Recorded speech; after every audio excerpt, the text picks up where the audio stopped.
I invoke the powers of Anubis and Seth, guardians of the underworld. We summon the spirits of the night. What if disease was alive? What if it could hear you? What if it could be threatened? Why did ancient Egyptian doctors speak to illness instead of the patient? Why were words treated like weapons? Why were chants considered shields? Did ancient Egyptians really practice black magic? Were their healing rituals ever dark or forbidden?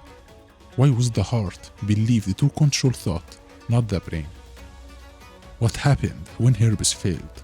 Who decided when medicine ended and magic began? Forget everything you think you know about medicine. This isn't a superstition, it's a history. Like, subscribe, and let's begin. Imagine walking into a treatment room. Smoke fills the air, and the physician doesn't speak to you. He speaks to the entity dwelling within, putting the disease on trial. The physician stands over the patient, his voice shifting from a whisper to a threatening shout.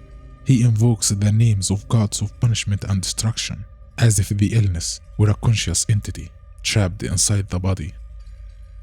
The message was clear: leave now or be destroyed. The patient hears it, trembles, and truly believes the battle has begun inside his own body. The amulet was not protection. It was an unbreakable contract. It was tightly tied around the chest, and the patient was explicitly worn it. Removing it before healing meant opening the body to hidden forces that would return the illness stronger than before. If ancient Egyptian beliefs disappeared, why do Egyptians today still hang the hand symbol on their houses and cars? The ancient Egyptian never separated medicine from magic. To him, they weren't opposites. They were one single act: healing. Disease wasn't always a failure of the body. Sometimes it was a human imbalance, treated with herbs and remedies.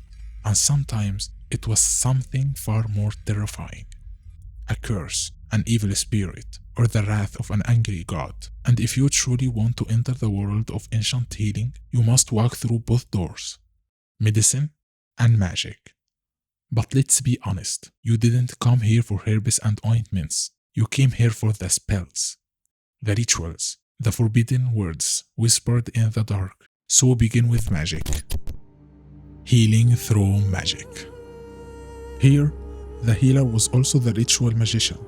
Words were weapons, chants were shields, and amulets were worn like silent guardians against the unseen forces. Some illnesses defied every known explanation. No wounds, no fever, no visible sign of disease. And when the body showed nothing, the answer was clear. You were possessed, cursed, marked by something that couldn't be seen, but could be felt. So the magician spoke. He threatened the disease. He commanded the spirit to leave. He invoked names feared by gods and demons alike. But was it real?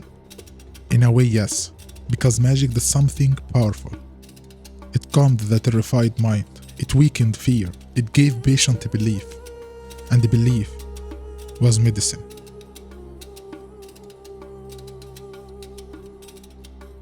Were the ancient Egyptian extreme in their magic?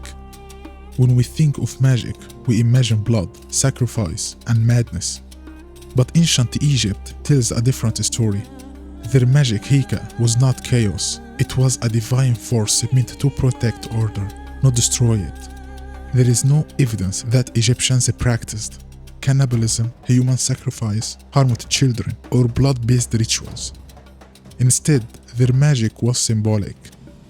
Words instead of blood, amulets instead of victims, rituals of protection, not cruelty. Unlike some ancient cultures that practiced blood rituals, like the Aztecs, the Maya, or Carthage, where human sacrifice and blood rituals were common. Even Egyptian curses were defensive, aimed at chaos, illness, and unseen threats, never the human body. The ancient Egyptians were not extremists, they were rational minds facing the unknown. So tell me, was it magic? Or was it the first form of psychology? But here's where magic ends and documented medicine begins.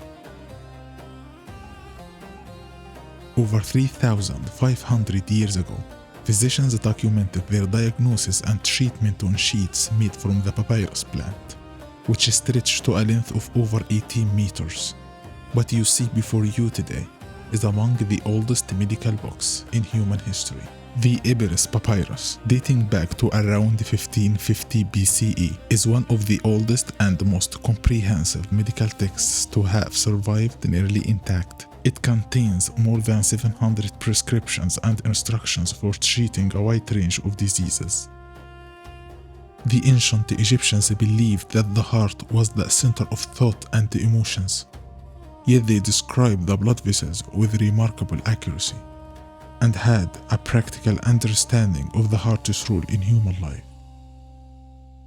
But hold on, why did the ancient Egyptians believe the heart controlled thought, not the brain? Because they felt the heart but never sensed the brain. Fear made the heart race. Anger burned the chest. But the brain? Silent. No feeling. When the heart stopped, life ended. So they believed the thing that stops life must control it. That's why during mummification, the brain was removed and discarded, but the heart left in place because it was identity. And in the afterlife, the brain was not judged. The heart was weighed against the truth. This brain looks so confused. The heart is the thinker. See? Fine. Not important. Exactly!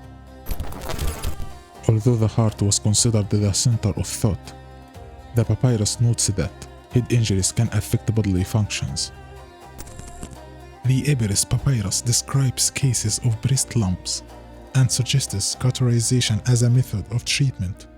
It's a very early medical text attempting to deal with tumors, even though the concept of cancer was not known at the time. Some prescriptions recommend using mold bread on wounds. They didn't know the word bacteria, they didn't know antibiotics, but they knew wounds treated with mold healed better, 3,000 years before penicillin. Honey was a key element in wound treatment due to its antiseptic properties. The text also emphasized the importance of using clean instruments. The papyrus describes cases resembling depression and anxiety, treating them as conditions that required care, even if the explanations were mixed with spiritual beliefs. The Ebers Papyrus is not just an ancient manuscript, but evidence that medicine in ancient Egypt was a science based on observation and experience within the understanding of its time. At the end, the ancient Egyptian stood at the edge of the unknown, trying to understand the human body with the only tools he had: knowledge, faith, and magic.